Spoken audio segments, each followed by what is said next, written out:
Reports out of Israel that Prime Minister Benjamin Netanyahu has delayed a committee meeting on construction efforts in the West Bank while Israeli authorities await the arrival of Jason Greenblatt, the Trump administration's envoy for Middle East peace. For more, we're joined by Eylon Levy in our Tel Aviv headquarters. Eylon, what's the latest?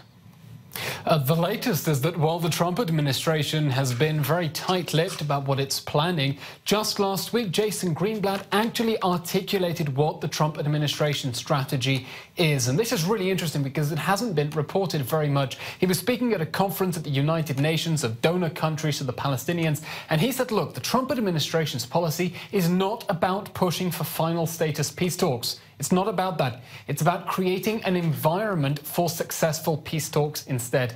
Basically, the Trump administration has realized that the traditional model of peace talks is failing for a reason, and they need a new approach that deviates from orthodoxy if they want to get any results. Specifically, what Greenblatt said is they're trying to give the sides space to make their own decisions, and that specifically means working on implementing existing agreements to show that they can work and unlocking new areas of cooperation between the two sides. The bottom line, the Trump administration wants to create an environment that is conducive to peace, specifically through economic development projects. It wants to advance projects that at the moment Israel isn't approving, and also to create a fast track for new projects to jumpstart Palestinian economic development in future. Why? Greenblatt told the donor countries in New York that he wants to build a model of cooperation that can then be copy-pasted into other areas, presumably peace talks. Now, what's important to note while he comes in and out of Israel to discuss restarting the Israeli-Palestinian peace process